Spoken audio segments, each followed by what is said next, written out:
And welcome, Hoosier fans, to another rather disappointed episode of the Assembly Call.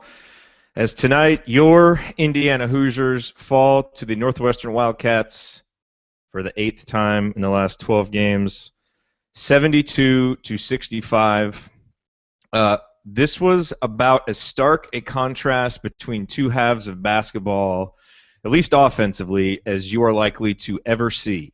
The Hoosiers go 9 of 14 from three-point range in the first half, score 40 points, and get really good shots on almost every possession, and they proceed to score 8 points through the first, I think, 14 minutes of the second half.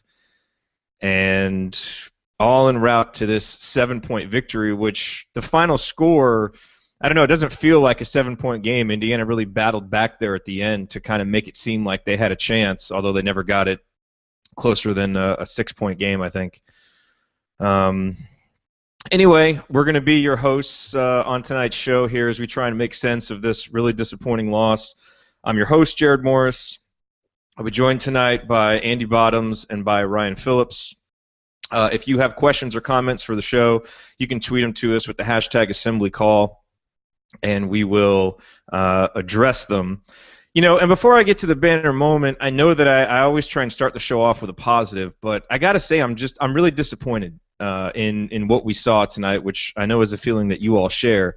You know, I wrote on the blog that I thought this team was peaking, and that despite that Purdue loss, you know, the games around it, the Maryland game, the Minnesota game, the Rutgers game, had all been really good. And I was really starting to buy into this team. It really felt like they'd come out and play well tonight. And the way that we played in the second half was just so disappointing. And I think it was another case of a defense punching this team in the mouth, and offensively we just didn't respond. And we're going to get into all that as we go through here. But, you know, tonight's banner moment, I think there's really only one place you can go, and that's Troy Williams, who in so many of Indiana's bad road losses this year, he's been one of the first guys you point to and you say, man, Troy really didn't show up tonight. Well, that definitely was not the case. Troy finished with 21 points and 14 boards, and frankly, I feel like he left a lot out there. I mean, he got himself in position for some shots close to the rim.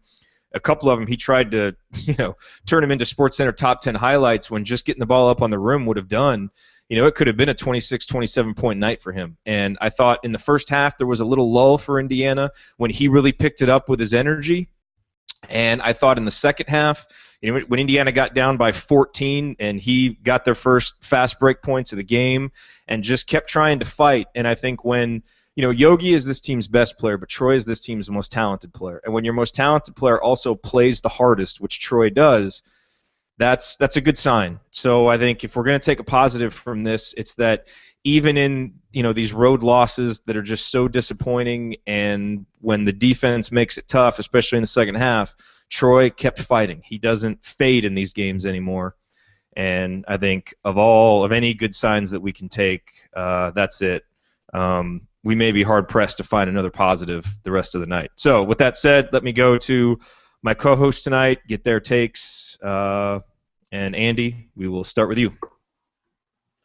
Well, I mean, I think I don't know where else you start with the defense. At one point in the second half, Northwestern was scoring over 1.4 points per possession, which they came in, I think, eighth maybe in the Big Ten in adjusted offensive efficiency. And they ended up at 1.29, at least according to the stats that I'm looking at. So IU ratcheted up the defense apparently toward the end to really to keep that in check. I just thought the defense was terrible pretty much throughout. I mean, as you mentioned in the first half, offensively IU was getting whatever shots it wanted, hit a bunch of threes, didn't turn the ball over, really didn't turn the ball over for the game, 4 turnovers for the game. And yet you're going tied at halftime after hitting, I think, 9 threes, 8 threes, whatever it was. And that's just because the defense was horrific. So if it was, you know, zone where, you know, guys just have no – I mean, again, multiple possessions when you've got a guy who it seems like they're in zone run from one end of the baseline to the other. You've got guys just completely unable to stop the dribbler. You have a guy start dribbling in from the wing, and not one single player has his head turned to know where the hell the guy is with the ball on multiple occasions.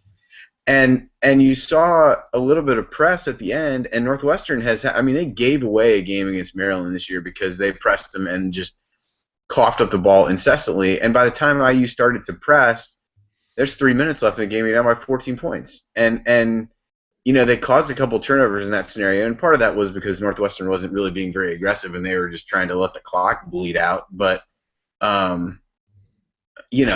definitely thought that was a move that could have been made earlier because, quite honestly, there wasn't anything they were going to do from a press standpoint that was going to be any less effective than what they were doing in the half court, whether that be man or zone. And at this point, we talked about this a lot. This team is not getting better defensively. Hartman not being there from an awareness standpoint, I think, was definitely a factor. We've consistently talked about while he may not be a great defender, he at least has an idea of where he needs to be and where other guys need to be, and you didn't see much of that tonight at all. And I thought really from start to finish, with very few exceptions, the defense was just terrible. And in a game when IU went that long without scoring and still scored over 1.1 points per possession, it's astounding that you lose by 7, but it really, like you said, felt like it could have been more.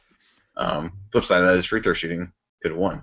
But I thought that was the big takeaway tonight, was the defense was just so bad. And for as much as IU got whatever they wanted on offense in the first half, Northwestern definitely got that throughout the game as well, and missed some open shots in spots, and really gave IU a couple chances late with some ill-advised shots, particularly some of the 3-point and long 2-point shots that Ola took. That really gave IU some chances to get back in the game. But generally, just same old story defensively. Nothing was effective, couldn't contain the dribbler, and really was poor throughout on that end of the floor. Mr. Phillips, you have plenty to rant about. Pick something. I'm going to start with the focus and effort from this team. You've got a relatively good free throw shooting team hitting 7 of 16 from the free throw line, starting the game off shooting lights out from 3 and finishing 12 of 31, and that's with some late makes that were forced and, were kind of prayers that went in. That's just a lack of focus. This team was not focused. It wasn't ready to play. That's on the coaches as much as it's on the players. But at some point, when a game is going this poorly for you, somebody on the floor has to step up and be a leader and knock some sense into people, because after a while in a game like this, in an atmosphere like this where you're not playing well, whatever the coaches say pretty much goes in one ear and out the other. Somebody needed to step up and straighten this out in the second half, because this was a team that was passing the ball around the perimeter and settling for three-pointers, and Northwestern was happy to give them to them because they kept missing. And it's just, they weren't making shots, they weren't attacking, the effort wasn't there, the focus wasn't there, and they just weren't doing what they can do offensively. The first half, they got whatever they wanted. Why? Because they played through the lane. They got some, I sent out a tweet at the half and said that Indiana had to play defense because you weren't going, there was zero chance that they were going to maintain that shooting percentage in the second half. And not only did they not maintain it, it flipped the other way, and it was almost like a photo negative of the first half. So what you've got is a team that also grabbed 16 offensive rebounds, yet only made 11 shots that weren't three-pointers. That's insane to grab that many offensive rebounds and only have 11 two-point shots. It's just, it's silly, and these guys need to take it on themselves to play like a team, and somebody needs to step up and be a leader on the floor at all times. Usually it's Yogi. I thought he was sleepwalking through the entire second half, and I don't know if it was just the atmosphere got him out of rhythm, or if they were just flat tonight. I don't know what the deal was, but you know what? You score 40 points in the first half. That shows you can beat this team. All you have to do is step up and play some defense. Andy covered that. It was atrocious. But offensively, they just stopped trying. They just were willing to settle for awful shots. They weren't attacking, and you play through. Crean's been preaching it all year. I'm sure he was preaching it in the timeout huddles. I'm sure we'll hear about it on the postgame, in his postgame comments. You drive through the paint and kick from there, and if you get a three from that, fine. But just passing the ball around the perimeter, not making the defense move, and settling for a long shot is not offense. It's just giving it away. We only had 4 turnovers tonight, but at least I'd say 24 shots were as good as turnovers. The turnovers, that's probably the most misleading stat possible, and 3 of those were Honor. Outside of Honor, we only had 1 turnover. But I don't think it's good. To be fair, one of those by Honor was completely Troy's fault. Gave it to him right where he's about to run into somebody. Yeah, but I mean, I think that part of that is just we just weren't attacking. Like we weren't being aggressive in the second half. It was either we just thought we could just keep shooting threes and making them, or I do think Northwestern ratcheted up the pressure a little bit, and we just took the easy way out, just kept shooting threes, and didn't try. So Ryan, I think you hit the nail on the head with Yogi. I think this is he's been immune to criticism so far this year because he's played so well, but I thought a lot of the leadership that we're used to seeing from him, stepping up and making shots when the team needs it, or getting the team into a good possession, driving, we didn't see that from him. But I want to talk about Coach Crean because frankly, I thought this was as poorly coached a game as we've seen this year. I mean, Ryan, you talked about just the general focus, which you can see in some of the shooting numbers, especially in the second half. But I just thought, a microcosm of it is taking that timeout at the very end of the game with 9 seconds, where it's almost like he didn't even realize he took a timeout. And I feel like a lot of the decisions that were made tonight were like that. Some of the time that Stan was in there on the floor guarding Alex Ola, and I know that Crean thinks Stan's our best perimeter defender, but Stan was not playing like he had been tonight. He was taking bad shots, he was not being productive, and he kept getting minutes out there. And I just thought there were no adjustments made on defense, and with how bad the offense was going in the second half, there was never a timeout. There was never anything to shake it up and do anything different. And I think tonight you look at a game like this, a loss on the road at Northwestern, I pin it on the leaders of the team. I don't pin it on Troy because I thought he brought it as much as he could, but I look to Yogi and Coach Crean for this one, and they're the ones who need to pull you out of the wreckage that was being created early in the second half, and neither one of them did anything to do it. Andy, any thoughts on just – I mean, and look, some of the lineups, you probably have seen this already, but some of the lineups that were out there were crazy. I mean, they had me scratching my head, and I feel like we've had less of that this year. But for some reason, a lot of those old bugaboos just came back and bit us in the butt tonight. Yeah, I felt like there was a lot more. Putting Ryan Burton in as an example, that to me reeked of some of the dart throwing that we felt like there was from a lineup perspective last year. I know you're trying to get a spark, but at that point, you're not getting anything done offensively at all. And that didn't really last very long. So whatever he was hoping to see there didn't last very long. I thought playing Stan at the point when he hadn't scored in 9 minutes or 10 minutes or whatever it was, I just didn't understand that at all because, Stan, we've talked about this. I feel like in large part we have been less harsh with Stan than most IU fans, and it really felt like we talked about this after the last game where he was kind of like settling into that role where he was starting to understand what he did when he played well.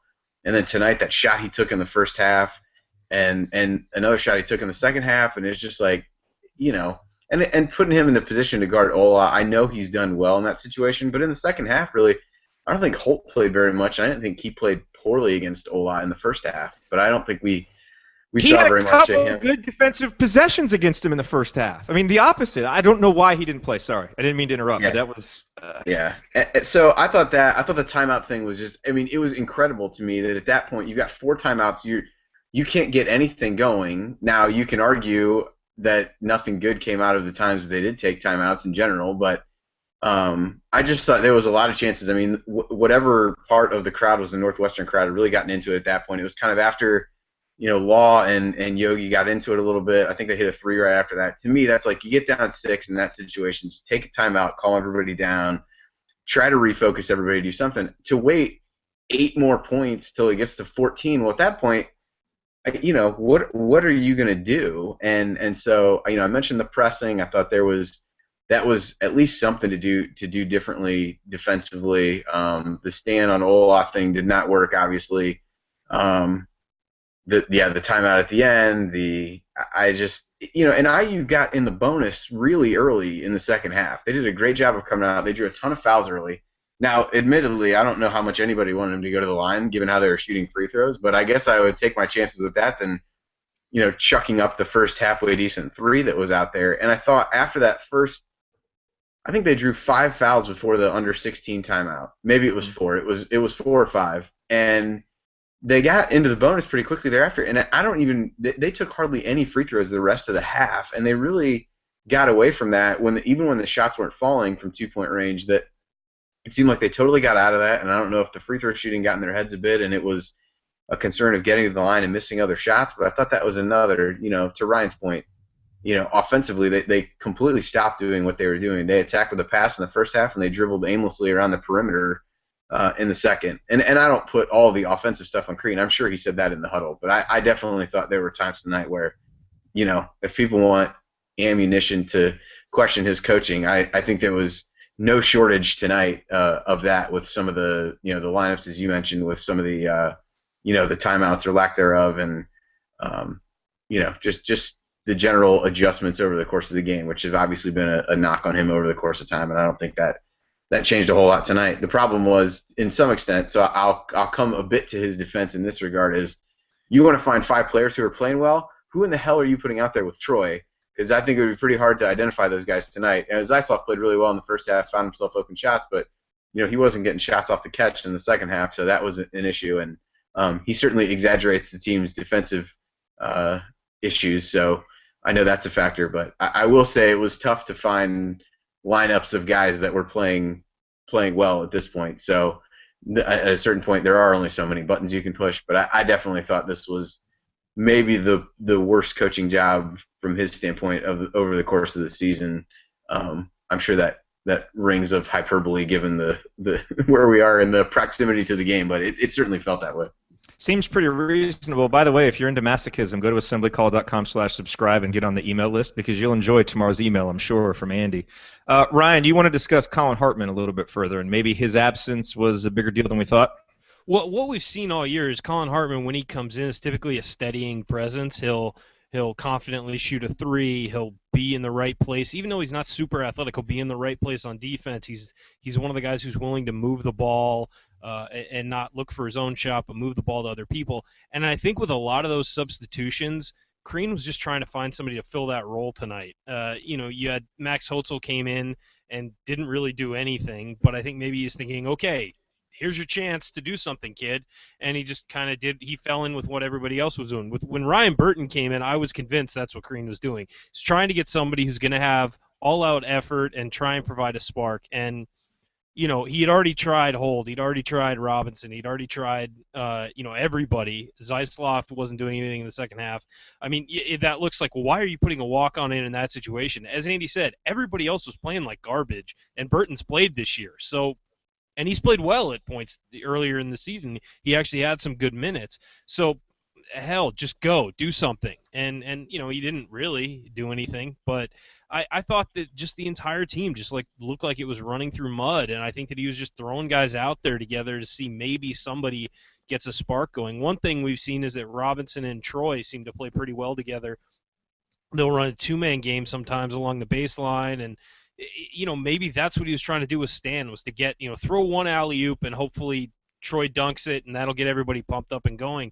It just didn't happen. I think that with how poor the defense was, I thought Stan was probably out there for that reason. But it seemed like, I agree, he was handling the ball too much. He was, he shot a fall-away jumper on the inside in the middle of a, 11-minute scoring drought. It's like, Stan, what the hell are you doing? And I mean, but again, you have him on the floor for that long, that's going to happen. That's just who he is. And I think that at some point with the coaching, I agree, it was a terrible coaching performance. I didn't think he did a good job. As far as the lineups go, though, I can't really fault the guy. Like Andy said, nobody was playing well. At that point, you're just throwing guys out there to see what happens. But yeah, I agree. He could have taken a timeout earlier.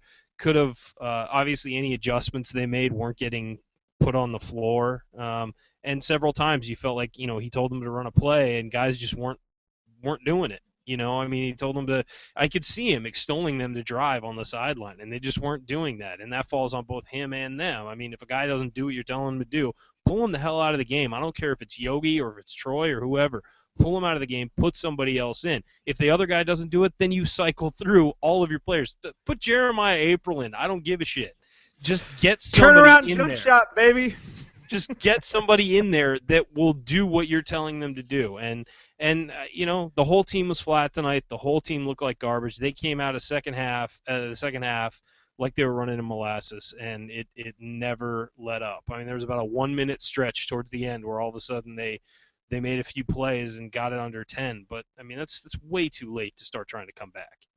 And where the hell was that for the first 17 minutes? I mean, It's I like I get sometimes psychologically you get desperate, but I mean, why can't you recognize that after 5 or 6 minutes and start doing that? Well, like I said, it's focus and it's effort. I mean, and both were lacking all night. It was almost like they didn't realize how far they were down and how much time was left. It was like Northwestern just lulled them to sleep into thinking, okay, it's just sort of a back and forth game. We'll turn it on when we need to. No, in the Big Ten on the road, you have to have it turned on, and to use a Spinal Tap line, turned up to 11 at all times, because if you don't, you're going to get beat. And there are several things on the road. If you're not focused, if you're not intense, and you don't make your free throws on the road in the Big Ten, you're going to lose. There is no way you can win a game. I don't care if you're playing Northwestern. I don't care if it's Rutgers. If you don't take care of your own business with intensity and effort and focus, you're going to get your ass kicked. And Northwestern only won by 7, but they kicked Indiana's ass tonight.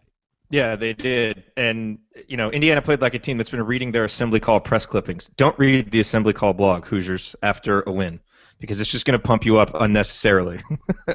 Don't do it. Yeah, and Ryan, I think your point about Colin Hartman is a good one. I mean, I think maybe we underrated his importance. I know he struggled a little bit of late, but he's still this team's second most efficient player. And if you've got him in there for his normal 20 minutes and he's using his 12 to 13% of the possessions, that might make up your 7-point difference, and maybe you grind out a tough win on the road when you don't play well. Who knows? I mean, either way, Indiana got their asses kicked tonight, no matter what the score says. We all watched the game. All right, we got to talk about James Blackman Jr., who made a three-pointer on Indiana's first possession. It was a gorgeous possession. I think they must have made like 15 passes. And Blackman Jr. got wide open for a three, made it. He did not make another field goal the rest of the game. He went 0 for 9 on the rest of his shots. And in the first half, he was the one guy I would single out for criticism in the first half, because I thought Indiana could have been even better on offense in the first half. But the one guy who kept shooting too quickly was James Blackman Jr. He would shoot off 1 or 2 passes and not get into the flow like the other guys were. And he just shot himself right out of the game and just never found any type of footing in the second half. And we've seen from him, in games when he did rebound decently tonight. He got his 6 rebounds. So unfortunately, that whole streak of him, Indiana winning when he gets 5 rebounds, didn't keep up. But this team needs him to score, and it's just disappointing to see him have such another dud of a game on the road, especially when it looked like there were opportunities in the first half. But he just got a little trigger happy a little early. Andy, did you see anything from him, or is this just kind of more of the same from him in a road game where he doesn't shoot well and he basically becomes a non-factor?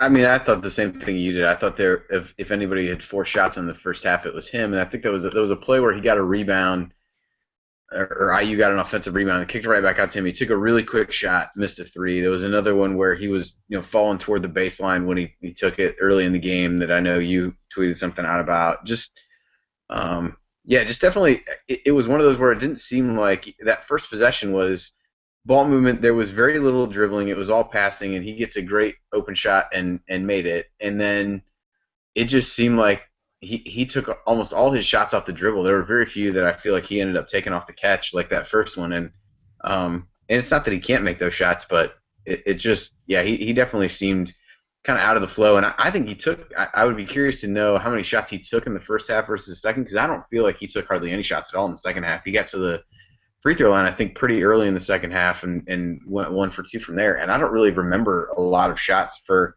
a pretty long period of time that it seemed like. And, and again, I mean, he's another guy, when you look at the defensive end of the floor, just not in control of where he needs to be, and awareness there continues to be an issue. And it isn't a case where, I mean, he's so capable of going off from an offensive standpoint. You can't take him out of the game, but in scenarios like that, he did contribute in other areas with the 6 rebounds. He had 4 assists, which I think was one of his higher totals of the season. But overall, I just thought he didn't bring a whole lot to either end of the floor, and particularly in offense, like you said, just not great shot selection, and didn't show great understanding of what they were doing when they were getting those great shots in the first half.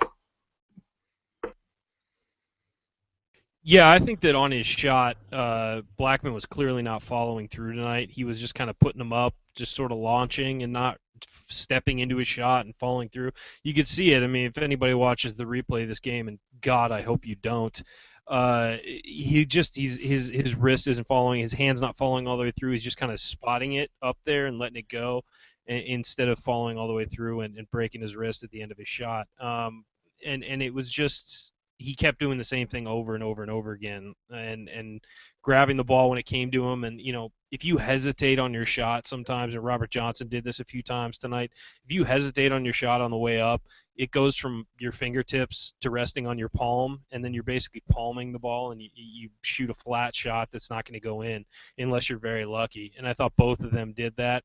They either rushed it or they sort of hesitated, and that's just confidence. And there's nothing you can do in a game to snap yourself out of that except for make a shot maybe.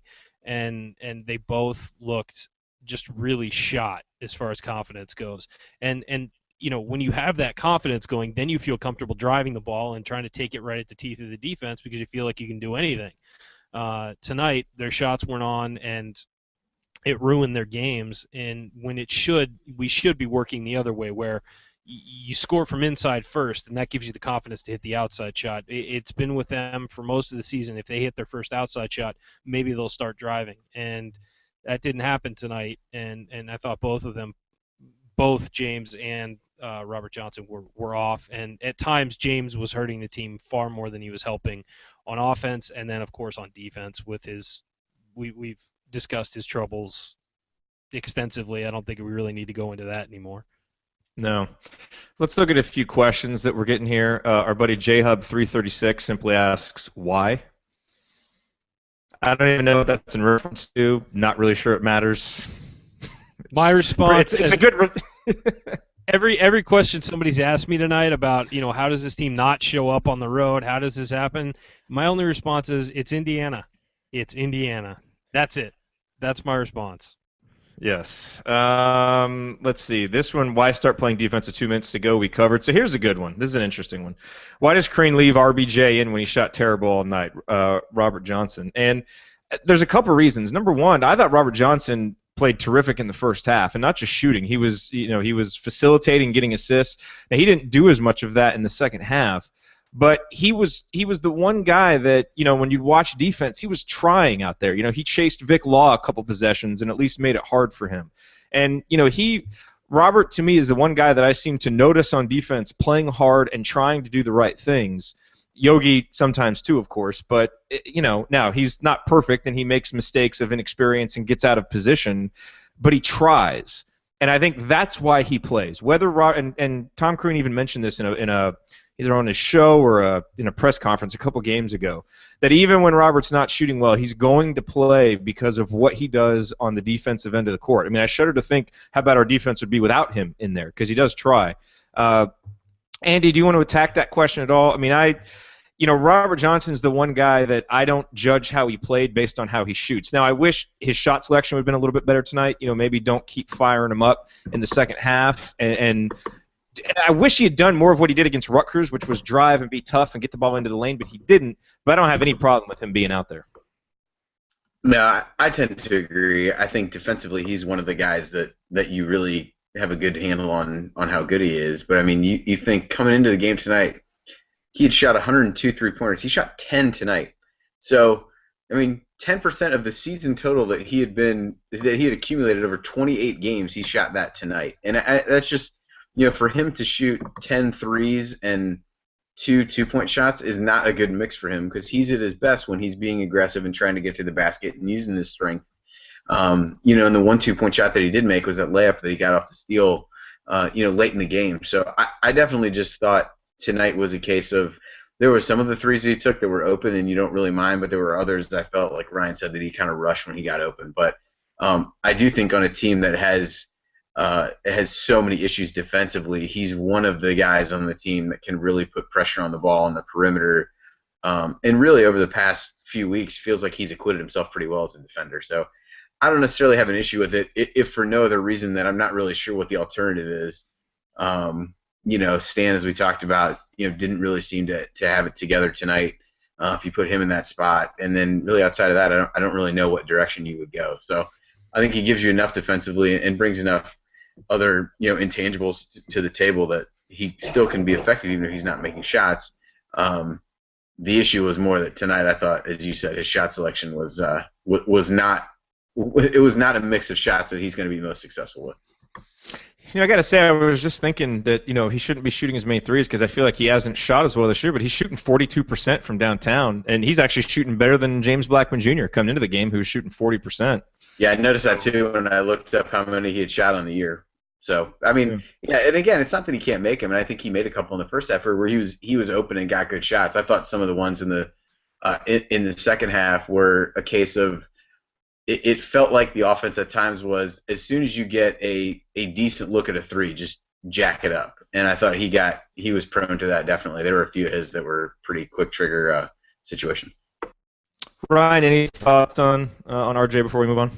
No, I think you guys are right. He's a guy who has to be in there just because he's a multifaceted guy. He's not just a shooter. He's able to defend. He can handle the ball and he can distribute. And unless he is just absolutely a black hole on the evening, which he was for part of the second half, but honestly, who are you going to replace him with at that point, as we've discussed? I mean, it's not like there was a hot hand ready to go off the bench. So he's a guy you have to leave in there, I think, especially in a game like this where you're getting absolutely zero defense. At least he's putting in the effort and can give you some help with the ball handling and things like that. So our buddy Brian Tonstany and Andy will direct this question to you. What does this do from a seeding standpoint? So, a common, kind of thread after that Rutgers game is it felt like, Indiana is close to securing its spot in the NCAA tournament. Hey, get, just one more win and you're feeling good. Get 2 wins and, you're feeling real good. But for some reason, losing to Northwestern makes it feel a lot worse. Like the fact that we've actually lost, I'm starting to question everything now. So either talk some sense into me or push me over the ledge. No, I don't think. I think some of the IU's on the bubble talk is probably a bit premature at this point. I mean, you look in most projections that are out there, IU is a 7 at this point. You can most surely think this drops them to the 8 range, maybe a 9. The good thing for them compared to a lot of other bubble teams, this is their first sub 100 loss in the RPI. Eastern Washington is the other one that's creeping toward that area, but they're still not outside the top 100 and will likely at least get to their conference tournament final. I would guess, but but I think that the problem is, and it's kind of one of the things I brought up before. So this puts IU at 4-8 away from home. The Illinois win is really the only one of those road wins that you would feel good about. The others were, I take that back. I mean, the Butler game's on a neutral floor, but true road games, they've got 3 wins. One was Nebraska, who's been, categorically terrible, and then you've got the Rutgers game, who is also bad, and so I do think that hurts from a seeding perspective. Now, can they rebound from that a little bit by a good Big Ten tournament performance and get some other neutral court wins? Sure, but I do think it's something that the committee does take into account. Now, I think you get into a situation where they drop both these last 2 games. I'm not even sure that pushes them to the bubble based on some of the other bubble teams that are out there. Both Michigan State and Iowa are both, likely tournament teams at this point. I think Iowa's just outside the top 50 RPI-wise, but they're not, other than the fact that they're at home, wouldn't necessarily be bad losses and get them there. But it definitely starts to push you into that region where if other teams start to get hot, then maybe you start to get worried a little bit as you go into the Big Ten tournament. But I think Crimson Core just tweeted this out. Like, it doesn't drop you 6 seed lines by losing to Northwestern. There are plenty of other teams who have lost terrible games. Michigan State is in a similar seed range as IU right now and lost at home to Texas Southern earlier in the year. So it's not as if one terrible loss is going to kill you. But I also thought this was a chance where you kind of move to that lock status where there's really nothing in doubt. You can't take on another bad loss at that point if you win this game tonight, and you can only go up from there. So it's a missed opportunity from that standpoint. I think it probably definitely pushes them into that 8-9 game type of range at this point. But I do think the opportunity to push themselves back up is there as well when you look at these 2 games coming up. So if they rebound and play well at home, they've got a week to get things together. I guess a little bit less than a week, but to get things ready for the Iowa game and be able to bounce back, and that would be another quality win that they could pick up. So the opportunities are there to kind of, I guess, balance the ledger back out, if you will. But it definitely is one that hurts them from a seeding perspective, if for no other reason than it's a bad road loss, and for something that a lot of things kept this team out of legitimate tournament contention last year, but the performance away from home was one of them, and that's definitely an issue, something that the committee will take into account. But there are very few teams around where they are projected from a seeding perspective that don't have a bad loss at this point. And so I like I said, that probably pushes them to the 8-9 range, maybe closer to a 9, but certainly not to the brink of being out of the field or to the first 4 in Dayton at this point. Because when you look at some of the resumes of these last few teams they're pretty uninspiring, and IU definitely has more quality wins than most of the teams in that general area. So on the bright side, we could now be in an 8-9 game, possibly matched up with Kentucky in the round of 32, and we can end their undefeated season after we go 18 of 25 from deep.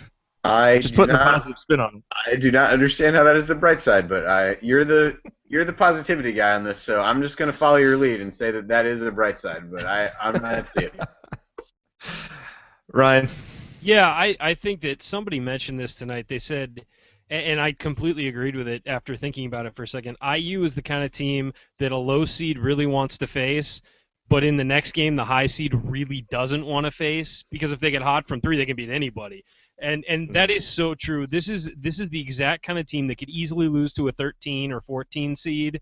Not that we'll face a 13 or 14 seed, but that kind of low seed, but could also knock off a 2 or a 1 in the right situation, the right matchup. And it's, I mean, that's just totally indicative of where this team was, from the high of just destroying Maryland at home in that game that was supposed to be such a big time game, to losing at Northwestern. I mean, it's I don't know. That's just perfect for this team. It's a perfect prediction. So can I tell you what worries me a little bit, guys, is that Andy just popped out for a second. Is that this is what worries me, Ryan? Is we know that we were kind of talking about the fans after that Purdue game and how the fan support hasn't been great at home, and now you're coming off a Northwestern game. There's a 6-day break between now and the Iowa game. What kind of crowd are we going to have at home? I mean, part of the reason why we're so good at home, especially against good teams, is that we usually have such a great crowd advantage. We haven't quite felt that a lot this year, and I feel like, I'm feeling disappointed after this game, and I, bear hugged this team after the Rutgers game, was really starting to feel good about how they were playing, when you stacked up the performance at Maryland and the Minnesota game and all that stuff. And I'm even starting to feel, my confidence teeter a little bit, and I'm on this far end of the spectrum over here, and we know a lot of the fans, especially the student fans, have shown a bit of a reluctance to embrace this team. Are you worried at all that now going home for these final 2 home games, you lose a game like this, if they struggle a little bit at Iowa, do you get kind of that black cloud and things start to, snowball a little bit? I don't want to start sounding all these negative alarm bells, but I just worry a little bit that now these 2 home games that we were looking on as such important games, but also games we're expecting to win, I see a little bit of trouble there that I didn't before, that a game like this clearly is going to exacerbate. Well, look, the one silver lining of this game, I know you mentioned Troy's play earlier, that was your banner moment. The banner moment for me is that they have 6 days to sit and stew on this game. They don't have a game this weekend. They have the week off, and they were going to watch a lot of tape from this game and have it drilled into them what they did wrong. And if they can't bounce back after this game and beat Iowa, who is a very beatable, a decent team, but a very beatable team, then we have a problem, I think. And you know what? The fans, here's my deal. You should act that like this team is in championship contention every time you're at Assembly Hall for a home game. I don't care what their record is. I don't care what they've done. I don't care who the coach is. You act like this is going to be the biggest game ever. Why? Because it's the one happening today or whatever day you're at the game. That's the job of a crowd at a college basketball arena. And for some reason, other fan bases don't have that problem, but Indiana does. And I hear from a lot of people, well, we'll cheer when they give us a reason to cheer. That's not how it works, Okay? If you're sitting at home watching on TV, fine. You can be angry all you want. If you're in that crowd, you be loud, you intimidate the opponent, and you help pick this team up when it's not playing well. That's your job. And you are paying to have that job, but you get the privilege of sitting in a basketball game on Indiana's campus, which is, in my opinion, one of the greatest things you can do as a sports fan. So you have a responsibility when you're there for the game. And again, I don't care what the record is.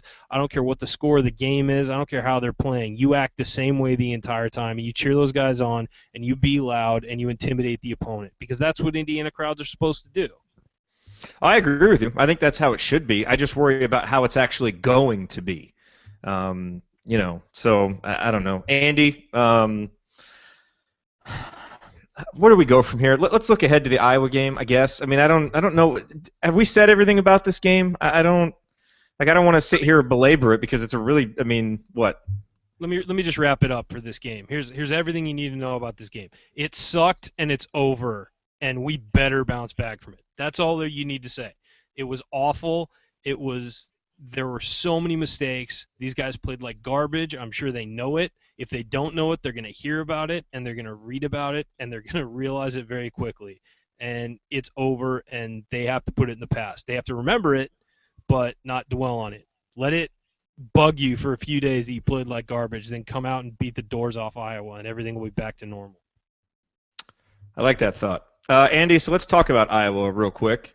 This is not a team that I have had a lot of exposure to this season. I've heard that they like to poke people's eyes, and Fran McCaffrey is angry a lot. But tell us about this Iowa team that's coming in and what our confidence level should be that Indiana can rebound at home against them.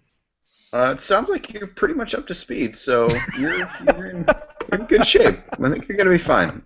No, I mean, when you kind of look at some of the conference stats, it's another case of they're a little bit like IU. They're actually a lot like IU. I mean, if you look coming into tonight, at least IU was second in league play in offensive efficiency. Iowa was third. IU 14th defensively. Not going to change tonight.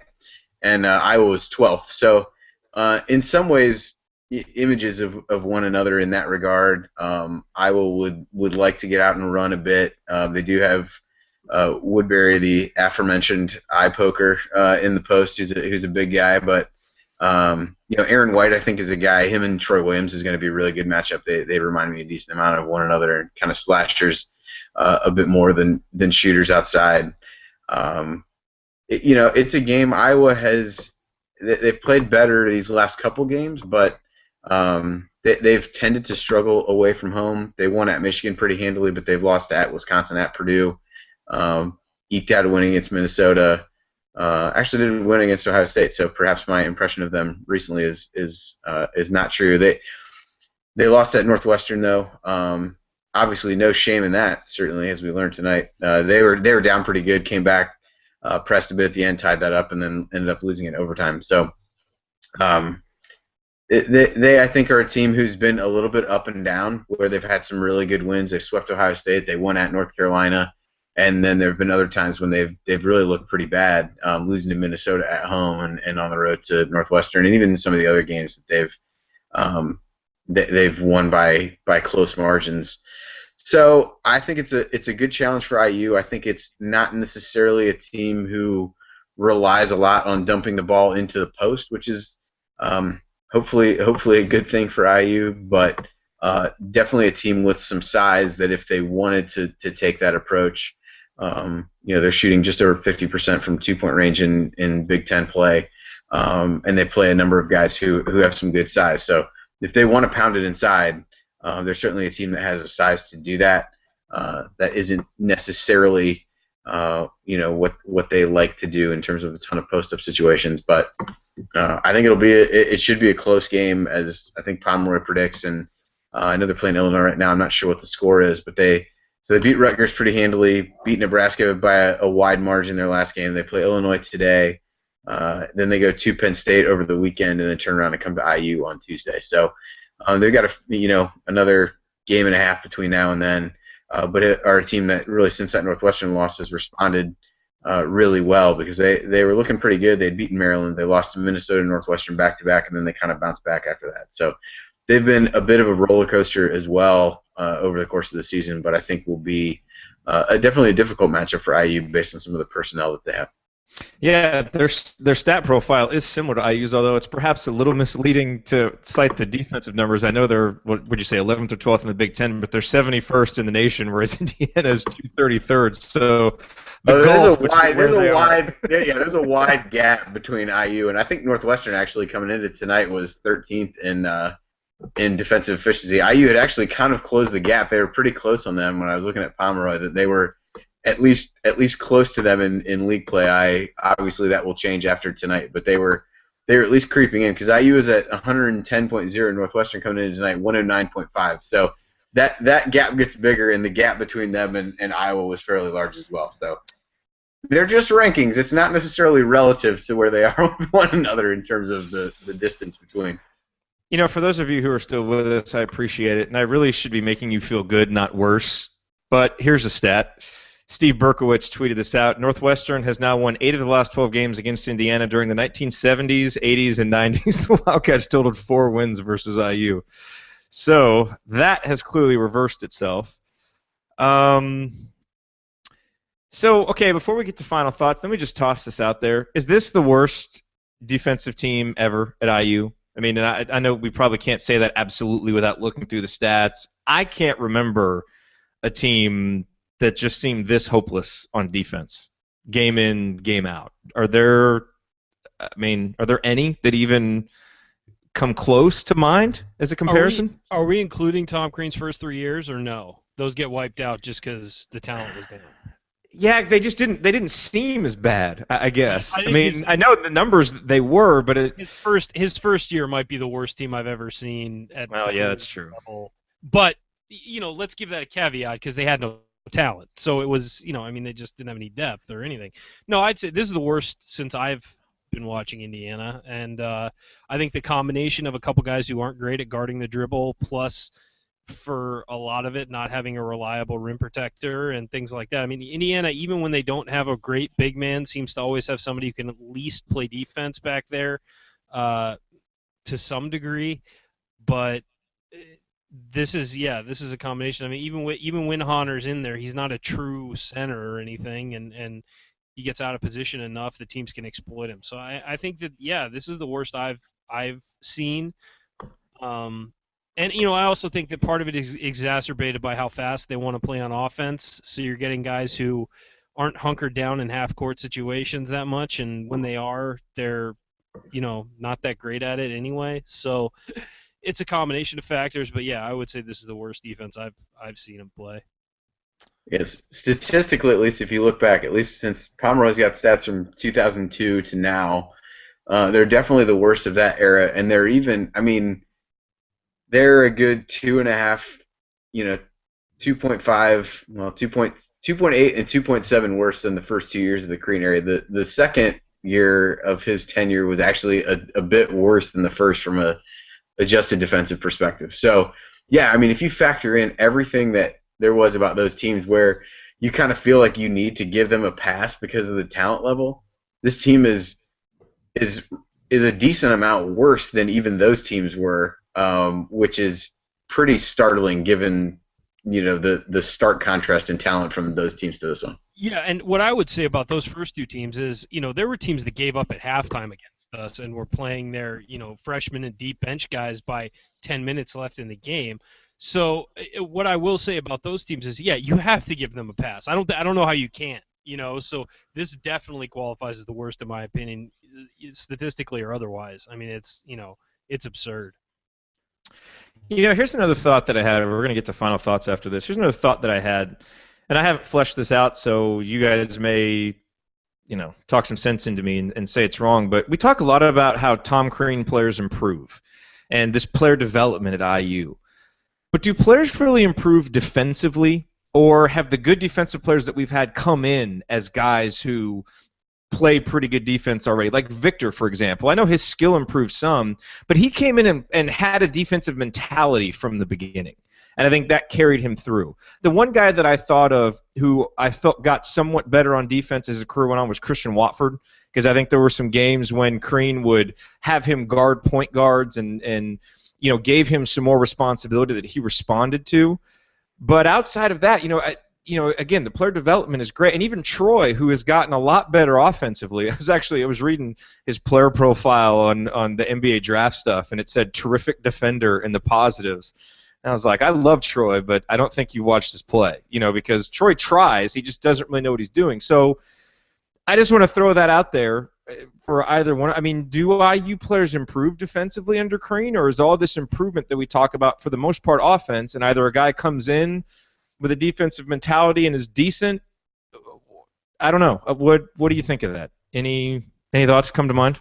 I think Jordan Hull's got better defensively. I mean, obviously he had his physical limitations. He was never going to be a stellar defender. You're right. But about he came Watford. in and played hard on defense. That's what I mean. Like guys, he did, but he did get better with his footwork and things like that. But that's going to happen when you're around a basketball program anyway. So I don't know if that's on Crean necessarily. I thought Verdell got better defensively, but again, I don't know how much you attribute that to coaching and how much you attribute it to maybe getting quicker, being in a strength program. But we attribute all this other improvement to Crean. I guess that's what right. I'm saying. Well, I mean, it depends who's attributing it, I guess. I mean, I do think Troy's gotten better, but anybody who says he's a stellar defender or anything, they're just watching his athleticism and assuming. He's a good off-ball defender where he'll come in and clean up somebody's mistakes, but when he's one-on-one with a guy, he's not a good defender. I think Yogi's gotten better, but Yogi came in pretty good. I think he's gotten better with his footwork and things like that. But you're right, he came in as a good defender. I think Cody Zeller got better, but he was probably going to get better anyway. So, I mean, it's really hard to say defensively. Offensively, it's a lot of repetition and skill work and things like that. And it may not even necessarily be Tom Crean. It's more the program makes you better. And so, it's not one-on-one time with the coach. It's setting out a workout program. It's having these guys go through stuff. And that works for defense too. So it's really just being in the program that makes you better. And being challenged and having stuff, set out for you that you're supposed to do. But I don't know how much you can attribute that to a coach on either scale. It's the assistants are a part of it. The strength people are a part of it. It's a whole, it's a community effort to make these guys better. So I think the head coach gets credit for it. And if he gets credit for it offensively, he's probably going to get credit for it defensively. But I agree with you. Christian Watford is the only guy we've seen go night and day on defense. And I think that was just him realizing he actually had some athleticism, which, he probably didn't understand he had coming in. Someone just tweeted a Tom Crean comment that made me really angry. I'm going to save it for my final thought. Andy, go ahead. Sorry. Well, hang on. I think you're really losing sight of your role on the show, which I thought was to make us feel better, and yet here you are throwing out things like this. This is disappointing. This is a fair question, though, isn't it? I mean, it's just it is fair. No, all kidding aside, I mean, I would agree with you guys. I don't think there are a lot of cases you can count to that, and I think it's been, at least if you look at players in the program, even if you look at like a Sheehy, in that scenario, you've got guys who have started out kind of trying to earn playing time or build a reputation being really good on defense, and then they've built their offensive game on top of that instead of the other way around. So, Victor obviously was the same thing. I mean, that was how he could get minutes early on, was really defense, rebounding, hustle plays, things like that. Sheehy, the same, I would say the exact same thing. And they got better offensively over the course of that, worked on those skills. But, I would agree with really the exception of Watford. And I can't really think of anything. And I think as I look at this team, I think that's probably the thing that's most disappointing to me, is that you really haven't seen either individually or from a team concept this team get better at the aspects of the defensive game that they struggle with. And you're obviously not going to get taller, but at some point, can you get better pressuring the ball? Can you have better awareness, better help side defense, things like that? That I've been pretty frustrated by. Yeah, the assembly call where we take solace in losses to Northwestern by reminiscing about Christian Watford's defense. Let's go to final thoughts. So there's these, the guys, Zach Osterman, Jeff Rabjohns, all the guys doing their work in the postgame press conference. And I'll just lead you guys into final thoughts with this. Tom Crean saying the bottom line is we missed the same shots we were making in the first half. Frankly, I feel like that could not be any less the bottom line than it is. You know what frustrates me about that? is I feel like last year we got a lot of this where it seemed like in Crean's comments after the game, he didn't seem to really understand, at least from what I was watching, why things happened. And I don't feel like we've gotten that. I feel like he's had a better handle on the team, and I've kind of known more what to expect from the team. Maybe that's why this loss is so jarring, because I just didn't expect it, didn't think this team was capable of an effort like this in a game this important. And then to kind of see that at the end, maybe it makes sense why we played this bad. Because if we're just going to chalk it up to shooting, then there's no recognition of why we were getting such open looks in the first half and why we weren't getting them in the second half, then maybe this all makes sense. I don't know. Anyway, that's my pre-final thought, I guess. Ryan, you go first. I agree with you. I think that one thing is we got a lot of good looks that we just didn't make, and he's right about that part of it. But what he's wrong about is that it wasn't those shots; it was the process to get those shots that was the problem, in my opinion. I always have said on this show, taking too seriously what a guy says in a press conference is never a good idea. You're going to drive yourself nuts if you do that. And, so I've always kind of just let those things go. I would be more interested in his coach's show, his weekly show, when he's had time to look at the tape and look at the numbers and things like that. So I think that is more of an appropriate time to sort of judge what he says about a game. But anyway, fair point. Yeah, and I get it. People are going to read that stuff and they're going to react because it's in the emotion of losing. I get people being upset about stuff like that. It's totally 100% true. I'm as frustrated as anyone about this loss, and of course, you're going to react to that stuff. I normally do. I just think that we're now an hour away from when the game ended, and I'm able to kind of calm myself down a little bit, and then I go into my final thought, and I'm not going to be very happy. Look. The best thing about this game is that there's 6 days until another game, and these guys are going to feel like garbage about this loss. And I'm not talking about the players. I'm talking about the coaching staff, the head coach, everybody. You know what? The football team's going to feel this one. That's how bad it was. And they're going to get a week to go to meetings, go to their classes, go to tutors, work out, go to practice, and I guarantee you they are going to get their asses kicked in practice. And then they're going to watch film, and they're not going to like what they see. And these guys are going to feel like garbage about it up until probably Saturday. And on Sunday, they're going to start building them back up, put these guys through it, get them ready for Iowa. And you know what? They got to come out guns blazing against Iowa. If they don't, then you're in the danger zone because you never know what you're going to get when you face Michigan State. And even though that's a home game, you never know what's going to happen. So they got to beat Iowa. And there's no excuses for coming in flat to that game. There's no excuses for not running the offense you're supposed to run. There's no excuse for playing garbage defense like they did tonight. That is a must-win game. Indiana is better than Iowa, and they have to win it. Mr. Bottoms. Yeah, I mean, I think I agree with Ryan. I need to stop looking at some of these post-game quotes. There was one that was something about, in retrospect, should have started pressing earlier. No kidding. And then another, like, they just made more shots in the guts of the game than we did. Well, they made the shots because you weren't guarding anybody. So it's not just like you're playing horse and it's saying, we're taking the same shots, you just made more, congratulations. There's a cause and effect there that is at play somewhere. So I probably should just shut down the window of my internet browser that has Twitter open and call it a night. But this was definitely, I mean, when you look at some of these games, we talked about at the end of the last show about how losing to Purdue was more frustrating than than the Maryland loss. This takes all those to a whole nother level in terms of the effort, the execution, the coaching, pretty much everything. This was about as bad as it's been over the course of this season.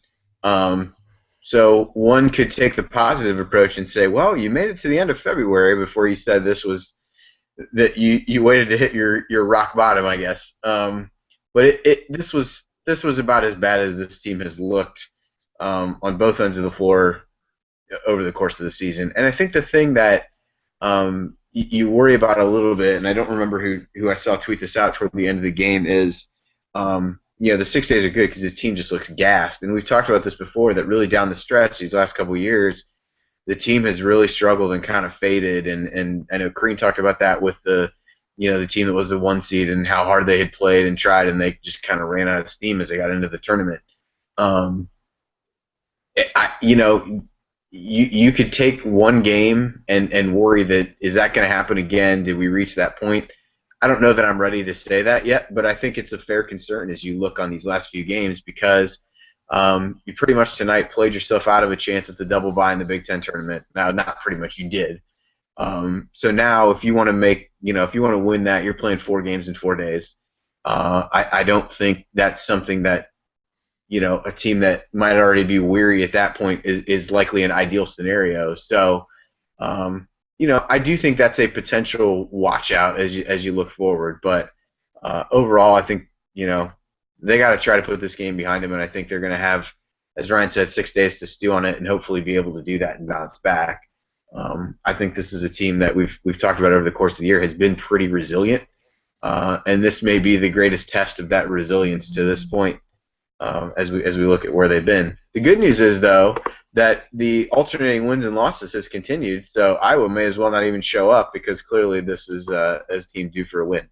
But I do think it's a winnable game. I think it would certainly get a lot of the tournament talk out of the picture, because we all know how we know by the viewers and tweets and everything else how important this program is to people and how that pressure can grow pretty quickly. So it feels like in a lot of ways it would be a good one to get a win on, to kind of put that kind of talk out of the picture, lock yourself in, quiet that piece of it a little bit, because as Ryan said, you get to that Michigan State game and you start to put pressure on yourself like you really needed to get a win. That's another team that's really started to play well here in these last couple weeks, and is one that is playing, I think, a lot better than they were the first time that IU faced them. So I think that becomes a concern, but I like this team's chances at resiliency, and I think I know we got to get to picks, so I'll give you mine now. I do think they'll bounce back and win that game against Iowa. They've been up and down enough that I'd like to have the confidence that IU bounces back and wins it. If they don't, I may have a hard time picking them against Michigan State in the final game, but I do think this is a spot where Iowa seems less likely to really pound at IU's weaknesses than maybe a Purdue did in the last home game. So I'll take the Hoosiers and get my pick out of the way as we get to the end of this. But definitely a really important game for IU. I wouldn't throw it in the must-win category, but I think one that they really need to show some resolve and fight for in a way that they didn't show tonight. Ryan, can I assume that you're picking Indiana over Iowa? #fanboy. Well, now I don't want to talk to you. Now just go away.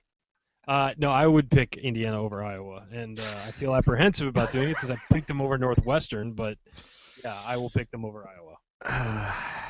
So I'm dreading this final thought because, frankly, I don't know how I can have any credibility with you all after yesterday writing a post that was entitled, "Despite Purdue lost, Hoosiers peaking at the right time," and now 24 hours later, I'm feeling down about a win like this, and frankly, because I just didn't think this team was capable of coming out and playing like this. Like that, it felt like a game that was worse than the 7-point final score indicated.